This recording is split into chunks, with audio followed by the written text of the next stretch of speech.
Good morning friends. আজি মই আপোনালোকৰ বাবে শীতকালৰ এটা অতি টেষ্টি আৰু সিম্পল ডাইলৰ ৰেচিপি লৈ আহিছো। এইটো শীতকালত পোৱা বিভিন্ন সবজি মিহলাই বনাব পাৰি। খাবলৈ খুব সোৱাদ হয় আৰু ইয়াৰ নিউট্ৰিশনাল ভ্যালু বহুত বেছি হয়, ইজিলি ডাইজেস্টেবল হয়, ভেৰি নিউট্ৰিচিয়াছ হয়। তেন্তে চাওকচোন মই কেনেদৰে বনাওঁ। ইয়াৰ বাবে মই মূলা এজোপা মূলাৰ কোমলীয়া পাত অলপ কাটি লৈছো। বেছি নহয়, কোৱান্টিটিত এমুঠিমান হ'ব এজোপা মূলাৰ যিমান পাত থাকে আৰু কোমলীয়া পাতখিনি আগফালৰ। আৰু দুটা গাজৰ আৰু এটা মূলা কাটি লৈছো। একদম মিহি মিহিকো নহয় আৰু একদম ডাঠকেও নহয়, দীঘলে দীঘলে দুফাল কৰি তাৰ পাছত 1 ইঞ্চি মান ডাঠকে এনেদৰে কাটি লৈছো। তাৰ পাছত লৈছো মগু দাইল অলপ ধুই অলপ শুকুৱাই লৈছো যাতে ভালদৰে ফ্ৰাই হয়। বেছি তিতি থাকিলে ইয়াক ফ্ৰাই কৰিবলৈ অসুবিধা হ'ব আৰু মগু দাইল যদি ভালদৰে ফ্ৰাই কৰা নহয় তেন্তে ই অলপ বিজলুৱা হৈ যায়, খাবলৈ খুব এটা ভাল নালাগে। মেইন ইনগ্ৰেডিয়েন্টছ হৈছে ইমানখিনি। এতিয়া তেল মাৰিবলৈ লৈছো। মই অকনমান পাঁচফোৰণ লৈছো, এটা শুকান জলকীয়া লৈছো আৰু কেইটামান জ্বলা নথকা কেঁচা জলকীয়া লৈছো। কেঁচা জলকীয়া কিটা গোন্ধৰ বাবে। তেন্তে চাই থাককচোন মই এই দাইলখিনি কেনেদৰে বনাও। এয়া মই গেছটো জ্বলাই কুকাৰ এটা পাতি দিলো। আজি মই কুকাৰতে বনাম। কুকাৰত বনালেও খুব খাবলৈ ভাল হয়, ভালদৰে দাইলখিনি সিজেও আৰু ফটাফটো হয়। এই কুকাৰটো গৰম কৰি এতিয়া ইয়াত মই মিঠাতেল দিম।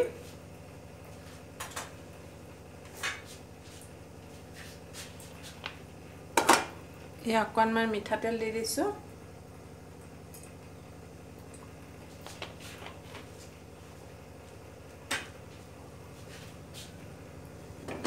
তেলখিনি ভালদৰে লগাই দিছো কুকাৰটোৰ গাত যাতে ফ্ৰাই কৰোতে দাইলবোৰ কাখত লাগি নধৰে, ভালদৰে ফ্ৰাই হয় আৰু গোটেইখিনি ইনগ্ৰেডিয়েন্টে যাতে ভালদৰে তেল লাগি যায়।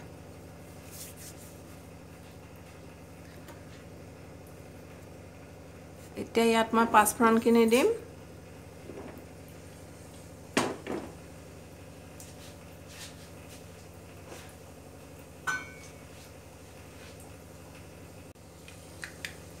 এয়া শুকান জলকীয়াটো দি দিছো।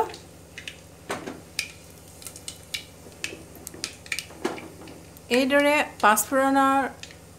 তৰকা লগালা বা তেল মাৰিলে খুব এটা ধুনীয়া গোন্ধ ওলায়। দাইলত মই প্ৰায় পাঁচফোৰণৰ তেল মাৰো। তাৰ পাছত এয়া এতিয়া মই মূলা আৰু গাজৰখিনি দি দিম তেলত অলপ ফ্ৰাই কৰিবলৈ।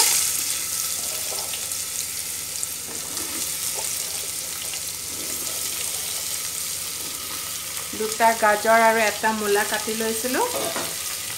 এতিয়া এইখিনি ভালদৰে ফ্ৰাই কৰি লম।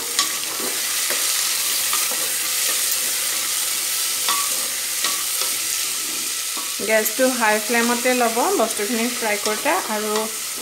ঘনাই লৰাই ভালদৰে ফ্ৰাই কৰি ল'ব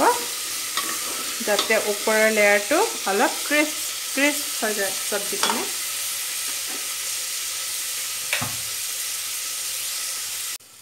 এয়া মূলাখিনি খুব ধুনীয়াকৈ ফ্ৰাই হৈ গ'ল। মই হাই ফ্লেমত 2-3 মিনিটমান ফ্ৰাই কৰি ল'লো।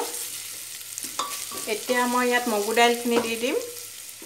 মগু দাইলখিনি ভালদৰে গোল্ডেন ব্ৰাউন হোৱালৈকে ফ্ৰাই কৰি ল'ম। এয়া চব একদম পানী টুকি থৈ দিয়া পাছত ঝৰঝৰীয়া হৈ আছে, এটা হৈ আছে।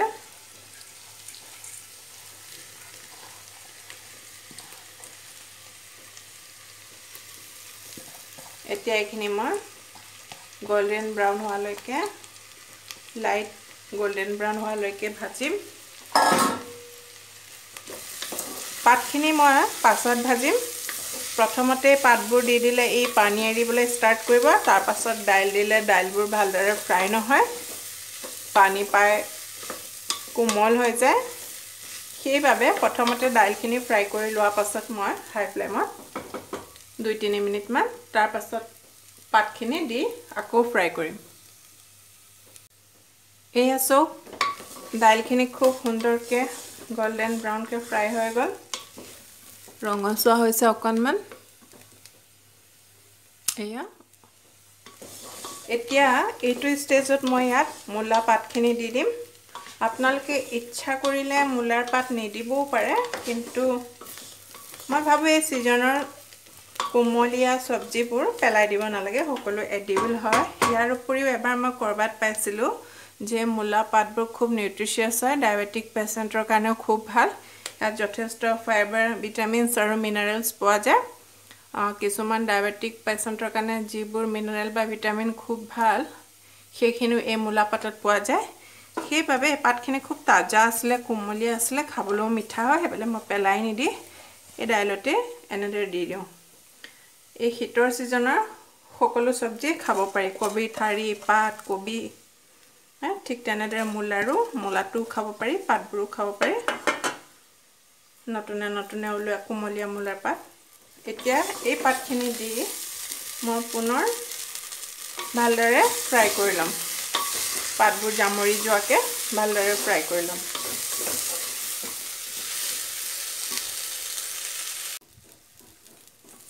এয়া সব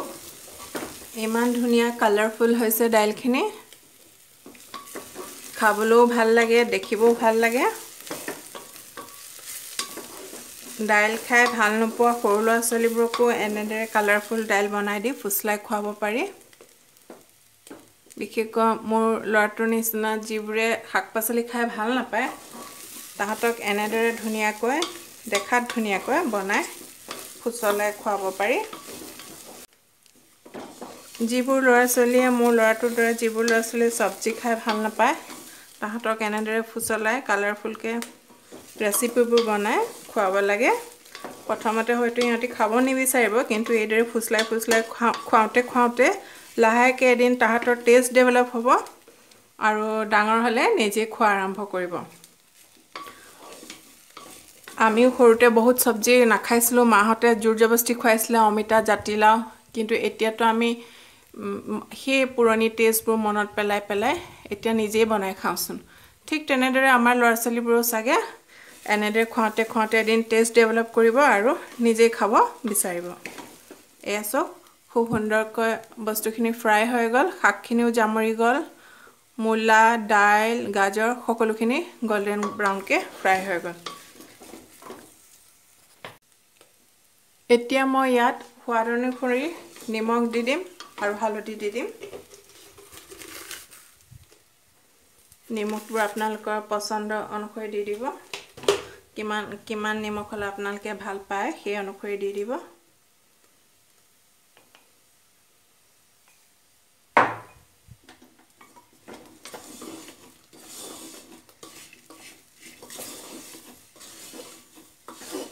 তেল ওলাই যোৱাকে খুব ধুনীয়াকৈ ফ্ৰাই কৰা হল এনেকে যেতিয়া দাইলবোৰ এটা হৈ যাব বা তেল এৰিব ষ্টাৰ্ট কৰিব ইনগ্ৰেডিয়েন্টছখিনি তেতিয়া নিমখ হালধি দি পানী দি দিব পাৰে এয়া মই এতিয়া পানী দি দিম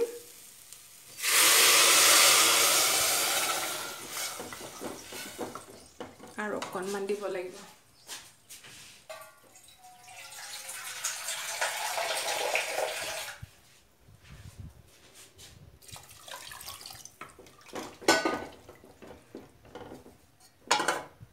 তাৰ পাছত এয়া মই কেটামান কেঁচা জলকীয়া ধুই থৈ দিছিলো কোমলীয়া জলকীয়া এবোৰত জ্বলা নাই কিন্তু ইয়াত খুব ধুনীয়া এটা গোন্ধ আহিব কেঁচা জলকীয়া দাইলবোৰত বা সবজিবোৰত নমাবৰ সময়ত দি দিলে খুব ধুনীয়া গোন্ধ আহে এইখিনি দি এতিয়া মই কুকাৰটো বন্ধ কৰি দিম আৰু দুটা হুইসেল মৰালৈকে অপেক্ষা কৰিম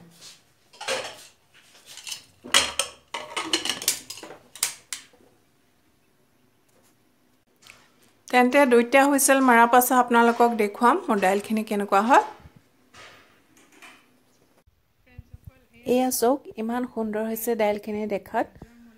খুব কালাৰফুল আৰু টেক্সচাৰটো খুব ধুনীয়া হৈছে খাবলৈ খুব সোৱাদ হৈছে মই অকণমান টেষ্ট কৰি চালো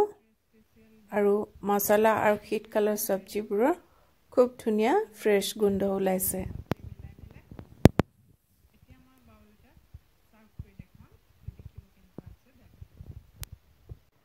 এয়া চক ফ্ৰেণ্ডসকল ইমান সুন্দৰ হৈছে দাইলখিনি খুব ধুনীয়া গোন্ধ ওলাইছে দেখাত ইমান সুন্দৰ ইমান কালাৰফুল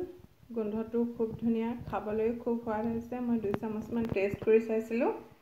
নিমখ হৈছে নে নাই বুলি খাবলৈ খুব ধুনীয়া হৈছে আপোনালোকেও এনেদৰে শীতকালত পোৱা বিভিন্ন চব্জি মিলাই দাল বনাই চাবচোন আপোনালোকে তাজা তাজা ফ্ৰেঞ্চ বিনো দিব পাৰে কেতিয়াবা মটৰো দিব পাৰে এইদৰে থুপথুপিয়াকৈ দাইলবোৰ বনালে ৰুটি পৰাঠা পুৰি বা একদম গৰম গৰম ভাতৰ লগত খায়ো খুব ভাল লাগে তেন্তে ফ্ৰেণ্ডছ মোৰ এই ভিডিঅ'টো ভাল লাগিলে আপোনালোকে লাইক কমেন্ট শ্বেয়াৰ কৰিব আৰু চেনেলটো সাবস্ক্ৰাইব কৰিব বুলি আশা কৰিলোঁ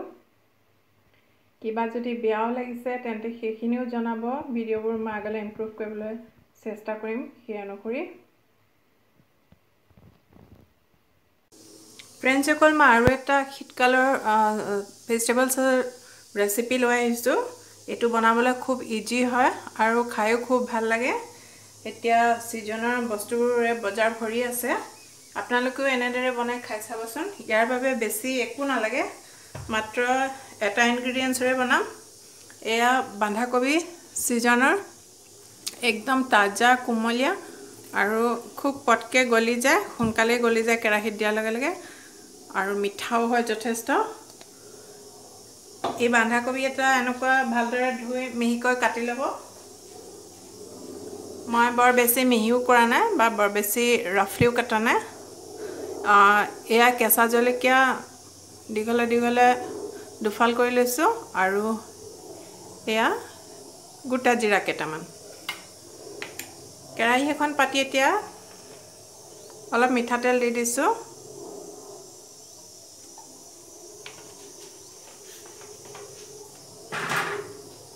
তেলখিনি চাৰিওফালে লগাই দিছোঁ যাতে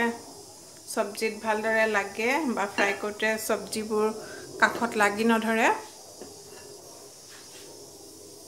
এই ৰেচিপিটো এনেদৰে বনোৱা সিম্পলকৈ বনোৱা মোৰ আন এটা কাৰণো আছে মই ঘৰত গাৰ্ডেনৰ বাবে মালি এজন লগাইছোঁ সপ্তাহত 2 দিনকৈ আহে এই মালিজনে আদা নহৰু আৰু পিয়াজ দি বনোৱা বস্তু নাখায় যেহেতু দুপৰীয়া সবজিবোৰ মই তেওঁক মোৰ কিচেনৰ পৰাই দিওঁ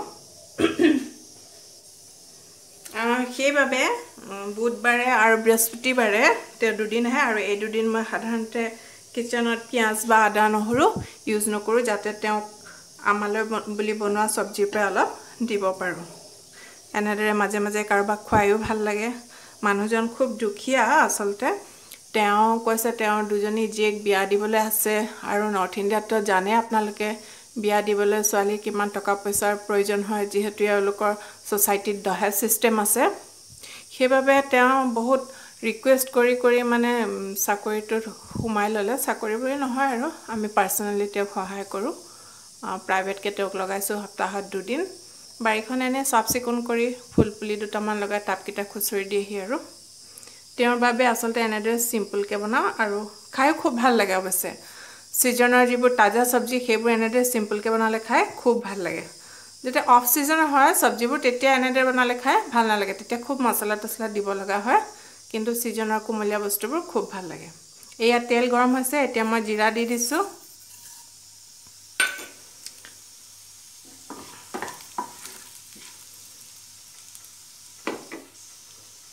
জিৰা কিটা অলপ ফুটাই লোৱাৰ পাছত তাত মই এই কেঁচা জলকীয়া কিটা দি দিছোঁ দীঘলে দীঘলে কাটি থোৱা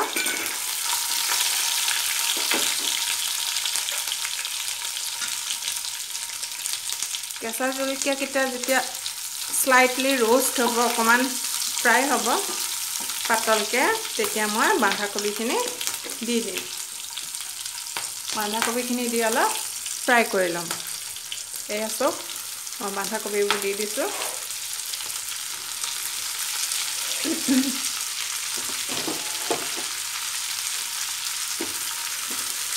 या खूब कोमलिया बंधाकबिखिनि पटापट जामरी যাব এতিয়া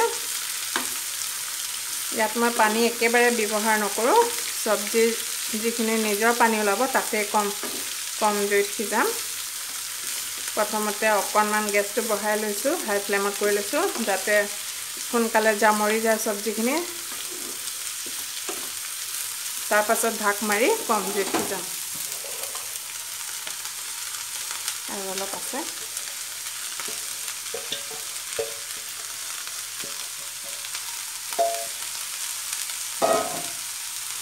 এই মালিজন সপ্তাহত দুদিন যেতিয়াহে সেইকেইদিন মই ঘৰত সাধাৰণতে পৰাপক্ষত পিঁয়াজ বা আদা নহৰু ব্যৱহাৰ নকৰিবলৈ যত্ন কৰোঁ মানুহৰ দুখবোৰ দেখিলে সঁচাকৈ মনত বৰ বেয়া লাগে নিজৰ দুখবোৰ পাহৰি যোৱা যায় তেতিয়া এই দহেজ চিষ্টেমে নৰ্থ ইণ্ডিয়াৰে হওক বা সাউথ ইণ্ডিয়াৰে হওক এই দহেজ চিষ্টেমে মানুহৰ ডেইলি লাইফত বা মানুহৰ লাইফত কিমান প্ৰভাৱ পেলায় তাক চকুৰে নেদেখিলে বিশ্বাস কৰিব পৰা নাযায় এতিয়া উদাহৰণস্বৰূপে আমাৰ ঘৰত কাম কৰা মালিকজনকে ধৰিব পৰা যায় এনে তেওঁ ঘৰত খাই বৈ ভালকৈ থাকে কিন্তু তেওঁ জীয়েকৰ যেতিয়া দহেজৰ কথাবোৰ ভাবে জীয়েক দুজনীৰ বাবে দিবলগীয়া তেতিয়া তেওঁ এনেদৰে লোকৰ ঘৰত এক্সট্ৰা কাম কৰিবলগীয়া হয় এনেই নহ'লে তেওঁৰ যিখিনি খেতি বাৰী আছে বা ঘৰত গৰু বা ম'হ আছে তাৰ গাখীৰ বিকিয়ে তেওঁ আৰামেৰে চলি যায় কিন্তু যেতিয়া এই লাখ লাখ টকাৰ দহেজ দিবলগীয়া হ'ব তেতিয়া ক'ৰ পৰা দিম বুলি ভাবিয়েই তেওঁ এক্সট্ৰা এনেকুৱা কাম লোকৰ ঘৰত কৰিবলগীয়া হয় আমাৰ নৰ্থ ইষ্টত এই বস্তুটো নাই বাবে এটা প্লাছ পইণ্ট আছে আমাৰ ছ'চাইটিত এয়া চাওক বন্ধাকবিখিনি খুব সুন্দৰকৈ জামৰি গ'ল এতিয়া মই ইয়াত সোৱাদ অনুসৰি নিমখ দিম আৰু হালধি দিম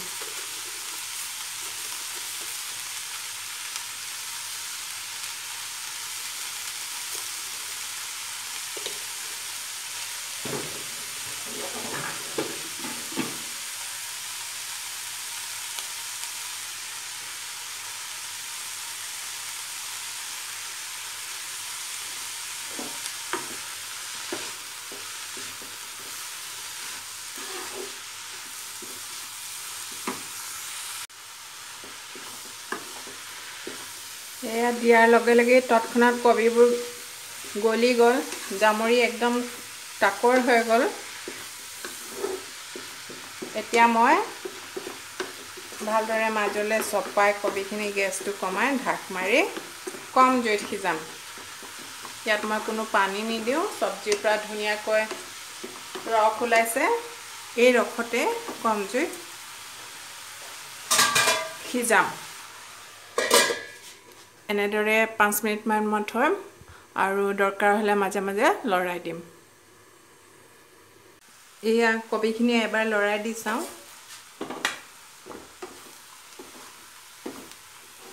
খুব ধুনীয়াকৈ ফ্ৰাই হৈছে ইচ্ছা কৰিলে আপোনালোকে ইয়াত অকণমান কাশ্মীৰী চিলি পাউডাৰো দিব পাৰে কালাৰৰ বাবে নিদিলেও হয় সিজনৰ চব্জিবোৰৰ ৰংবোৰ এনেও ধুনীয়া এই প্ৰায় ফ্ৰাই হৈছে এতিয়া অকণমান ধনিয়া পাউডাৰ দি মই হাই ফ্লেমত 1 মিনিটমান ফ্ৰাই কৰি নমাই থৈ দিম এই 1 টিস্পুন মান মই ধনিয়া পাউডাৰ দি দিছোঁ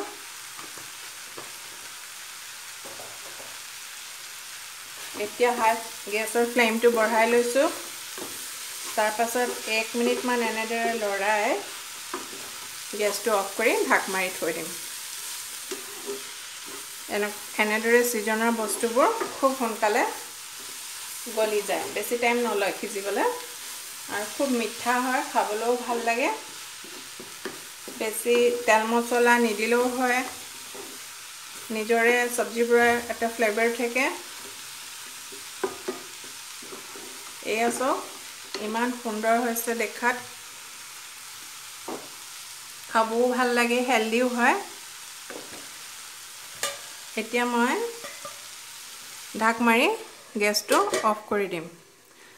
তেন্তে ফ্ৰেণ্ডসকল মোৰ এই যদি ভিডিঅ'বোৰ ভাল লাগে তেন্তে লাইক কমেণ্ট শ্বেয়াৰ কৰিব আৰু চেনেলটো ছাবস্ক্ৰাইব কৰিব বুলি আশা ৰাখিলোঁ আগলৈও মই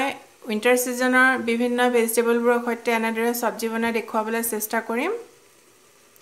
আজিলৈ আহোঁ ফ্ৰেণ্ডসকল বাই বাই